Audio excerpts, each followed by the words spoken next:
अंत काल में उस निर्गुण निराकार तत्व की प्राप्ति की फल सहित विधि बताने के लिए भगवान आगे के श्लोक में कहते हैं कि इंद्रियों के संपूर्ण द्वारों को रोककर मन का हृदय में निरोध करके और अपने प्राणों को मस्तक में स्थापित करके योग धारणा में सम्यक प्रकार से स्थित हुआ जो साधक ओम इस एक अक्षर ब्रह्म का मानसिक उच्चारण और मेरा स्मरण करता हुआ शरीर को छोड़ करके जाता है, वो परम गति को प्राप्त होता है।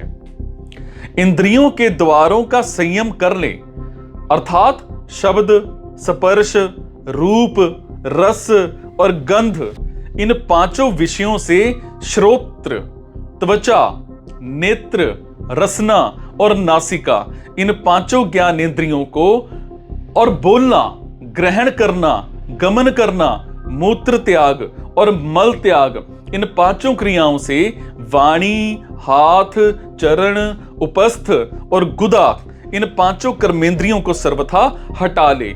इससे इंद्रियां अपने स्थान में रहेंगी। मन का हृदय में ही निरोध कर ले, मतलब मन को विषयों की तरफ ना जाने दे। इससे मन अपने स्थान, अपने हृदय में रहेगा।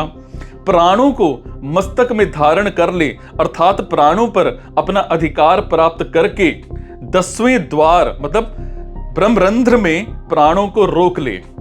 इस प्रकार योग धारणा में स्थित हो जाए।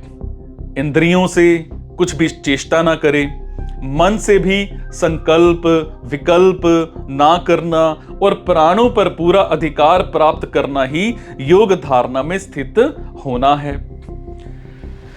इसके बाद एक अक्षर ब्रह्म मतलब ओम प्रणव का मानसिक उच्चारण करे और मेरा अर्थात निर्गुण निराकार परम अक्षर ब्रह्म का जिसका वर्णन आगे आया है वो स्मरण करे।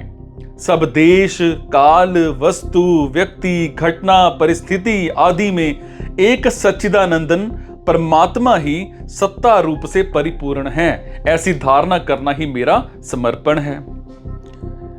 निर्गुण निराकार का स्मरण करते हुए जो देह का त्याग करता है, मतलब 10वें द्वार से प्राणों को छोड़ता है, वो परम गति को अर्थात निर्गुण निराकार परमात्मा को प्राप्त होता है।